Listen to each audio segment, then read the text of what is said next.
राज्यातील 3 महत्त्वाकांक्षी प्रकल्पांच्या कामास आचारसंहितेनंतरच सुरुवात.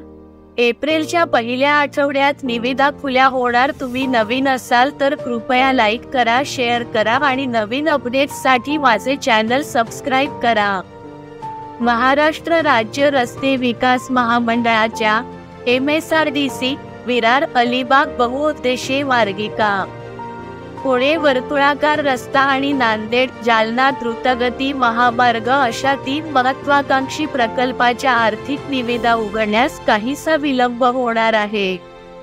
महाराष्ट्र राज्य रस्ते विकास महामंडळाच्या MSRDC विरार अलिबाग बहुउद्देशीय मार्गिका, पुणे वर्तुळाकार रस्ता आणि नांदेड जालना द्रुतगती महामार्ग अशा 3 महत्त्वाकांक्षी प्रकल्पाच्या आर्थिक निविदा उघडण्यास काहीसा विलंब होणार आहे. आता 5 एप्रिलला निविदा उघडण्यात येणार असून त्यानंतर कंत्राटदारांची नियुक्ती करण्यात येणार आहे.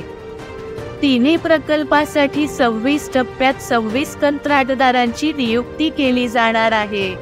त्यामुळे आचारसंहिता संपुष्टात आल्यानंतरच या तिन्ही प्रकल्पाच्या कामास सुरुवात होण्याची शक्यता आहे.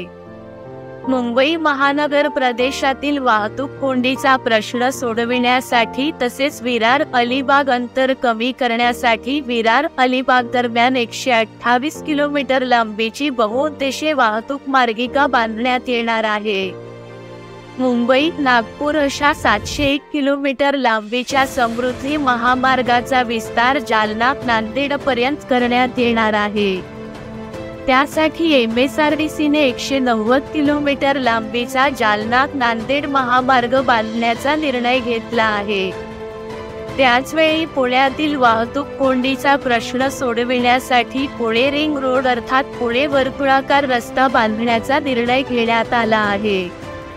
हे तिन्ही प्रकल्प राज्याच्या विकासाच्या दृष्टीने अत्यंत महत्त्वाचे मानले जात असून ते प्रत्यक्ष मार्गी लावण्यासाठी MSRDCने वर्षभरापूर्वी या प्रकल्पांच्या बांधकामासाठी एकत्रित 26 टप्प्यांमध्ये स्वारस्य निविदा मागविल्या होत्या.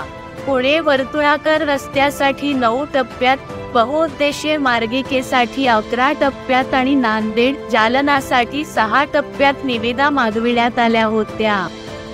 MSRDCच्या स्वारस्य निविदेला 28 कंपन्यांनी प्रतिसाद दिला होता. त्यातील 18 निविदा पात्र ठरल्या असून या पात्र निविदाकारांकडून आर्थिक निविदा मागविण्यात आल्या. त्यानुसार आर्थिक निविदा खुल्या करत मार्चपर्यंत निविदा अंतिम करत कामास सुरुवात करण्याचे नियोजन MSRDCचे होते. मात्र या निविदा खुल्या करण्यास काहीसा विलंब झाला आहे. आता 5 एप्रिलला निविदा खुल्या करत त्यानंतर कंत्राट अंतिम करण्यात येणार आहे. त्यानंतर कंत्राटदारांना देकार पत्र देत कामास सुरुवात केली जाण्याची शक्यता आहे. एकूणच आचारसंहिता संपुष्टात आल्यानंतर अर्थात जूननंतर या तिन्ही प्रकल्पाच्या कामास सुरुवात होण्याची शक्यता व्यक्त होत आहे. तेव्हा आता या 3 महत्त्वाकांक्षी प्रकल्पांच्या निविदेत कोण बाजी मारते हे पाहणेही महत्त्वाचे ठरणार आहे. तुम्ही नवीन असाल तर कृपया लाईक करा, शेअर करा आणि नवीन अपडेट्ससाठी माझे चॅनल सबस्क्राईब करा. हा व्हिडिओ पाहिल्याबद्दल धन्यवाद.